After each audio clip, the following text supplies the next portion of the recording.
My brother and his new wife demanded a $225,000 wedding gift from me, just because I'm rich and single. When I refused, they insulted me, so I kicked them out of my apartment.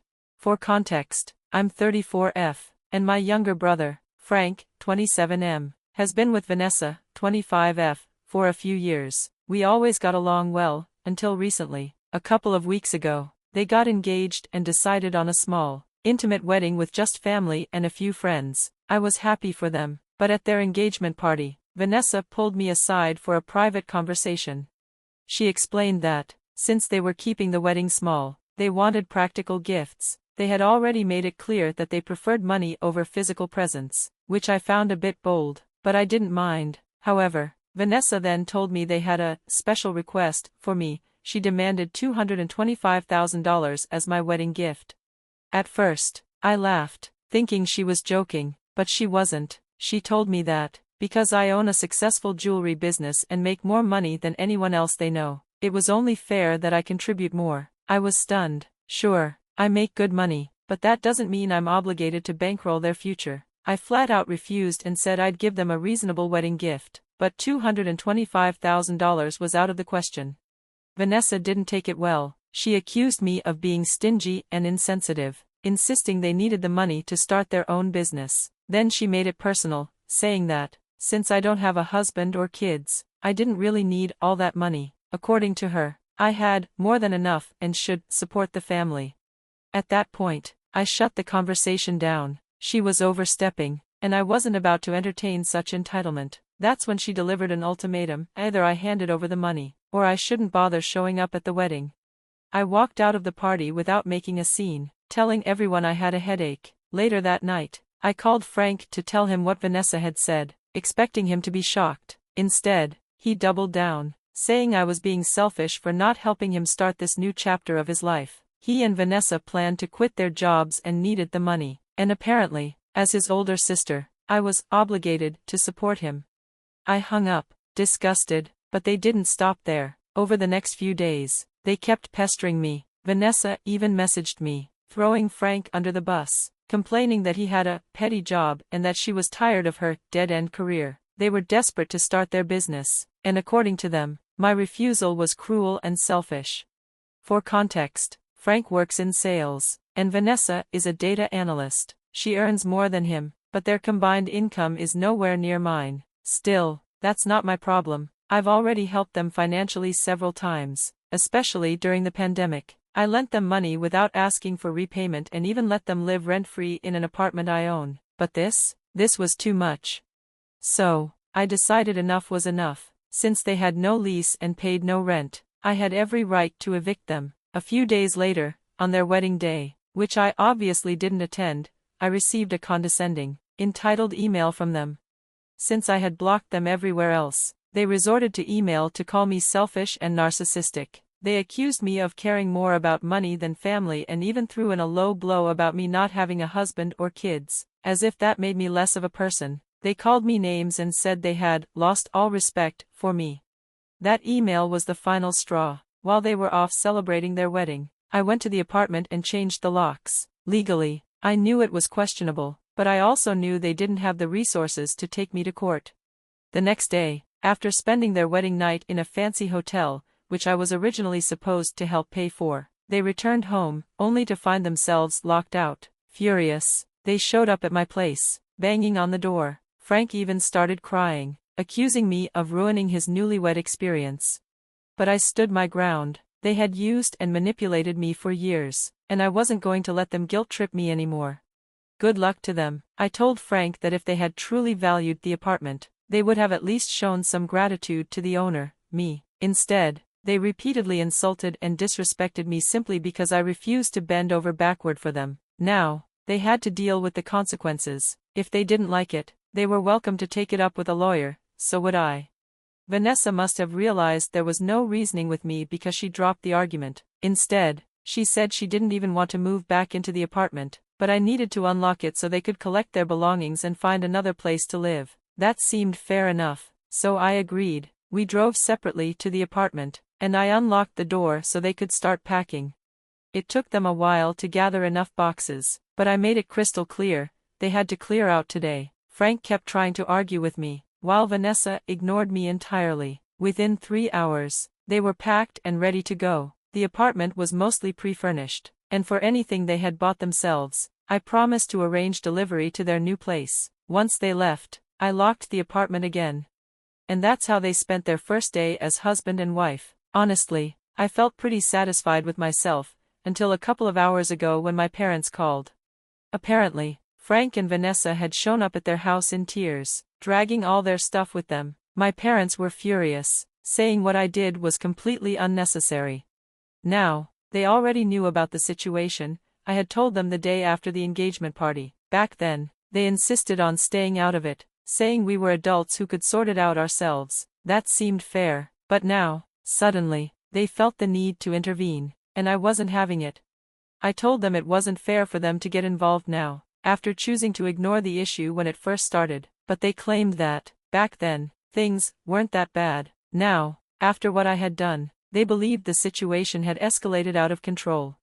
I tried explaining how hurt I was by the way Frank and Vanessa had treated me, the entitlement, the nasty email, but my parents wouldn't budge. They argued that I should have handled it legally, given them notice, and given them time to move out. Instead, they saw my actions as vindictive and unnecessary, saying I had ruined Frank and Vanessa's first day of marriage. That conversation made me question myself. Was I too harsh? Did I take things too far? Was I the bad guy for handling it this way? The apartment situation. This apartment wasn't just any property, it was the first place I lived in on my own, so it held sentimental value. After I started making good money, I bought my current house. A couple of years later, when my old landlord put the apartment up for sale, I bought it too. It wasn't expensive since it was small and needed repairs, so I fixed it up myself. Around that time, Frank came to me, saying he and Vanessa wanted to move in together but needed a place to stay. Since the apartment was sitting empty, I let them use it, thinking it would be temporary. They ended up staying for years, rent-free. I never asked them for rent because, well, Frank is my brother, and I knew he didn't earn much. He even acknowledged that I was doing him a favor, but over time, they seemed to forget that it was a favor. They acted entitled to the apartment, as if it was theirs by right. Looking back, I feel stupid for not setting any boundaries. I thought I was helping my brother, but instead, I enabled this behavior. I never expected him to turn around and demand $225,000 from me, then lash out when I refused. A conversation with my parents. A week after the wedding, I spoke to my parents again. I told them I had no regrets. Frank and Vanessa lived in my apartment rent-free for years. The least they could have done was be grateful. Instead, they disrespected me, insulted me, and tried to manipulate me. If my parents can't see why I had to take a stand, I don't need to keep explaining it to them. Either they understand, or they don't, and since they've decided they don't, I'm done with them too. Until now, my parents had never really taken sides in our fights, but this time, it's different. This fight actually matters, and it's clear whose side they're on. They tried to guilt-trip me, but I refused to feel bad for setting boundaries. That email Frank and Vanessa sent me was beyond cruel. Honestly, they should be grateful that all I did was evict them. I could have demanded repayment for all the money I've lent them over the years, and if they refused, I could easily let people know just how much they've taken from me without a second thought. So far, I haven't done that because I don't want to fuel the drama. I'm busy, I have a life, and I don't have time for their nonsense. That's the only reason they think they can get away with treating me like this. But I made one thing clear to my parents: if they want to keep siding against me, they'd better be ready for the consequences, because I'm done being the one who always gives in. And that's it. I spoke to them a couple of days ago, and today, I realized they had blocked me, but honestly, I don't care. At first, I felt a little bad about everything, but as time passed, my anger took over. I know this is just a tactic to make me feel guilty and apologize, but it's not going to work. It's been 2 weeks since I kicked them out, and last night, I got an email from Frank and Vanessa. After my last conversation with my parents, I assumed everything had settled down, but clearly, I was wrong. The email they sent was even worse than the previous one. At first, I thought it might be an apology. They began by saying how sorry they were for hurting my feelings, but then they clarified that they didn't actually mean to hurt me. According to them, I was probably just upset because they touched a nerve. They went on to say that they knew for a fact that I was just becoming bitter with age because, at 33, I still hadn't figured out how to make a long-term relationship work. They said that because I didn't have a husband or kids, I was probably jealous of them. They claimed I kicked them out because they had everything I wanted for myself. They said they were sorry for bringing up my bitterness, but they thought the truth would hurt me. Then, they tried to excuse my actions, saying I was probably just angry, and that happy people don't kick their brothers out over small and petty fights. They said I wasn't happy, and maybe it was a good thing I didn't have a husband or kids, because I would probably ruin their lives with my ego and psychotic anger issues. This was just the first paragraph, and I was already fuming, but I steeled myself and read the rest. I wanted to understand what they had to say so I could stop feeling guilty. The rest of the email was even worse. They continued, saying that even though they were pretty upset with me, they had some advice for me. They suggested that I should chill out and do some yoga because my issues were showing on my face. They also advised me to lock somebody down quickly if I ever wanted a happy life, since I'm not getting any younger. According to them, if I stayed married to my work, I would start looking too old and my chances of finding a husband would fade. They even mocked my appearance, which is something I've been insecure about for a long time. The rest of the email was just more of the same, insults and belittling comments, but by this point, I was beyond furious. I screenshot the entire email and posted it on social media, along with a detailed explanation of everything that had happened. Within hours, I had tons of messages from friends and some relatives, all expressing their support. People were shocked by Frank's behavior, just as I was. Several of his old friends reached out too, saying they weren't surprised. Ever since he started dating Vanessa, he'd been changing for the worse. Apparently, he'd become entitled and demanding, and had lost several friends along the way. Now that I think about it, I see it too. Frank had always kept his composure with me, but I'd noticed odd behavior when he was around others. Maybe I had just been too blind to see it before. Anyway, the post has been made, and most people are on my side. They can keep sending me nasty messages, but if they do, I'll just post about it again, and that will backfire on them.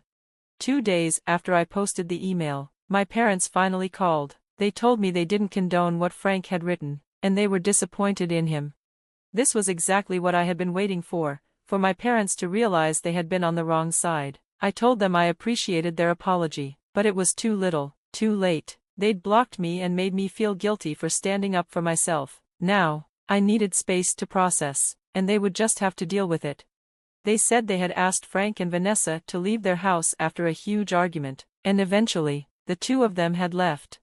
The way my parents spoke to me made it clear they thought they were doing me a huge favor by kicking Frank and Vanessa out, but I wasn't about to pretend to be grateful for that. I told them I honestly wouldn't care even if they had let Frank and Vanessa stay. My parents thought I was bluffing. They insisted that I was putting on a tough act and that I would miss them. They said I'd come crawling back, but I just told them not to bet on it, then hung up. I didn't block them because I knew it would upset them, but at least they'd only annoy me occasionally now. It's been 2 weeks since the post, and now pretty much everyone in the family knows what happened, and as far as I can tell, nobody is on Frank's side.